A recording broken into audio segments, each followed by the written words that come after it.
time travel shenanigans, historical whoopsies, and a hard-headed inability to believe in the supernatural. Let's turn back the clock and relive Dial of Destiny's biggest head-scratchers. The film's opening flashback to Indy being captured by the Nazis sees him narrowly escape death thanks to some seriously lucky breaks. For starters, Indy is able to stop himself from being hung thanks to a wayward bomb. But oddly enough, that's not even the most unbelievable thing that happens in this opening. Rather, it's Indy's plan to steal a car so that he can hop onto a moving train that makes absolutely zero sense. To steal the car, Indy punches a guard sitting in the driver's seat, rolls the body away, and then assumes the driver's role as high-ranking commanders get in. That's standard Indy, but in this instance, it's not like this car is particularly far away from everyone else. Soldiers can be seen loading stuff in the background, so it's pretty wild that no one saw Indy punch the guard and get in the driver's seat. It's even more bizarre when you realize that the officer gets in the back seat literally seconds after Indy knocks the guard out. How could those officers not see the body of the guard Indy knocked out? Or, for that matter, how did they not see the entire exchange take place? The guard's body only rolled a couple of feet away, so it's mind-blowing how Indy gets away with this one. Indy may have a knack for quickly impersonating an enemy in a pinch, but this scene pushes the limits. While Indy is making his way up the train to find the stolen knife artifact, his partner and friend Basil Shaw has been captured by the Nazis and is being interrogated by the intimidating Colonel Weber. Although Weber tries to squeeze some information out of Shaw through some violent tactics, he doesn't get much, and only learns the truth when Jurgen Voller appears to tell him that the Lance of Longinus, or at least the tip of it artifact, is actually fake and that Voller has half of the Dial of Destiny in his possession. Shaw is a little busy escaping his restraints during this conversation, but he's only in the next room and makes several reactions suggesting that he can hear what they're saying. So why does he act so surprised by all this information when he meets up with Indy to talk about it? When Indy tells him that the artifact is fake, it's like he had no idea, and he even acts like he didn't know the dial was sitting in the room next door, despite hearing them talking about it moments earlier. Shaw is definitely a bizarre character for Indy to partner up with, but this takes things to a whole other level of strange.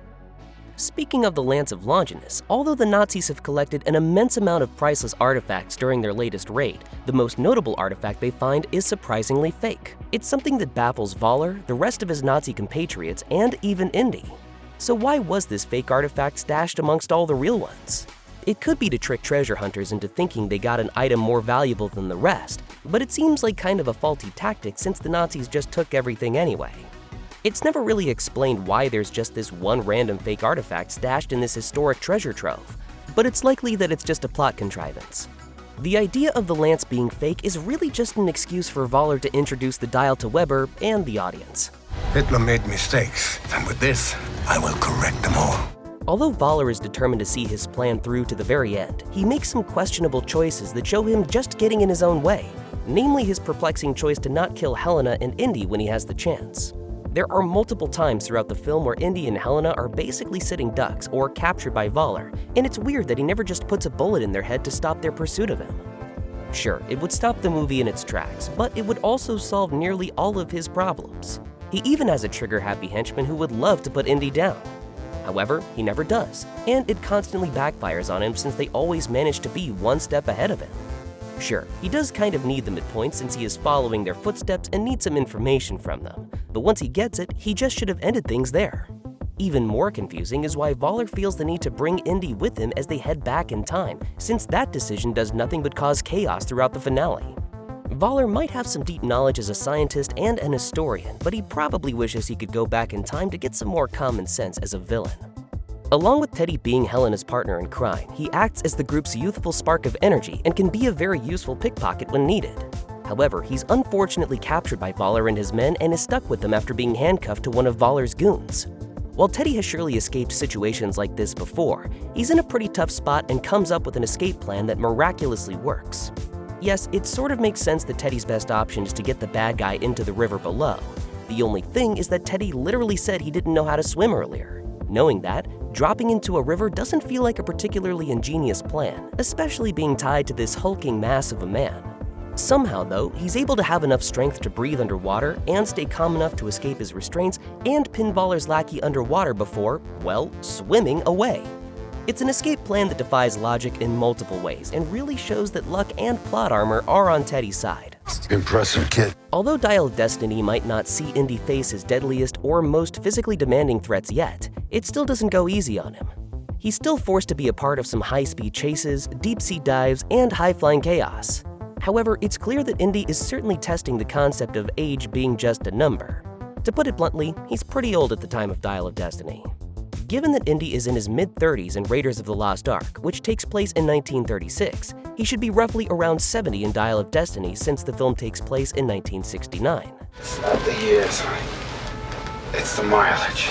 While he is Indiana Jones, who has been through quite a lot in his adventures, eventually the years have to catch up with the mileage, right? No one's saying that Indy would be a frail old man at this age or anything, but it's occasionally tough to believe that he can physically handle everything he goes through in the film. Plus, getting shot or punched would certainly inflict more damage or have more of an impact on him than in his younger days. Yet, Indy seems just as capable as he's always been. It's not a deal breaker, but it's yet another element that just slightly messes with your suspension of disbelief. I don't believe in magic. At this point, maybe it's time to start believing in some magic.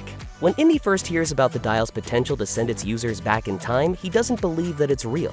He constantly dismisses Shaw's belief that the Nazis wanted to change the course of history, along with all the other lore surrounding this secret power within the dial. He eventually comes to believe in the dial's power, but it's honestly weird that Indy had his doubts from the start given what he's been through in the past. When you look at what Indy has seen and dealt with in his adventures, it's surprising that he has doubts about anything anymore.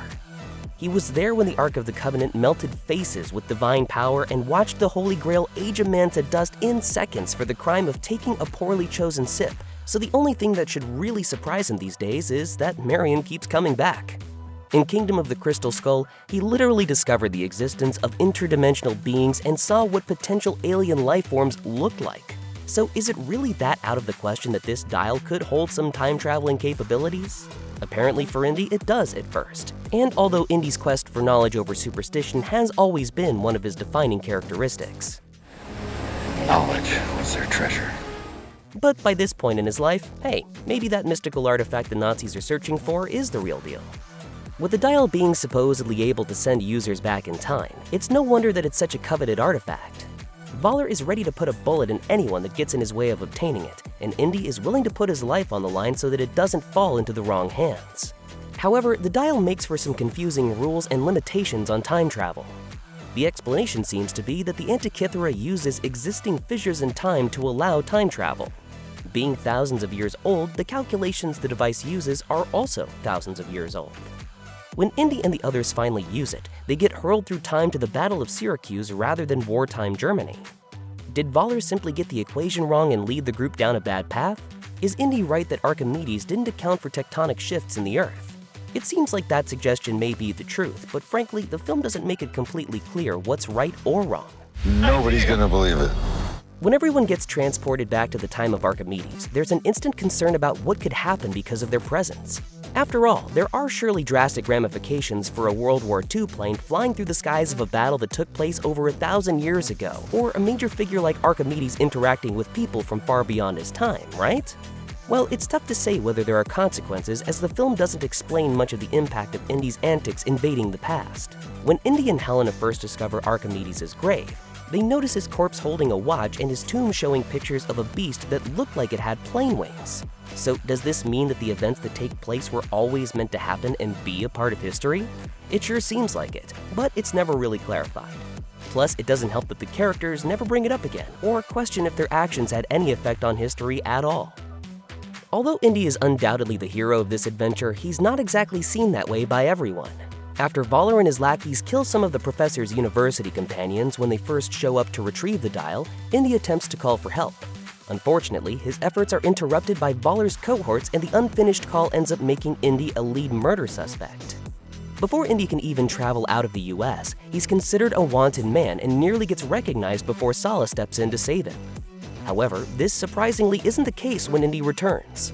When Indy reawakens in the present, there are no cops around ready to cuff him, nor any signs that he's still being pursued for murder. Given that the police would still have no reason to believe that someone killed those people other than Indy, it's a little weird that Indy seems to suddenly be getting off scot-free. Maybe Helena was able to sneak Indy back undetected, or the police gave up because of lack of evidence. However, it's incredibly strange how no one talks about it in the film's final moments, and the mystery of whether or not Indy is a wanted man will continue, or be left as a total plot hole.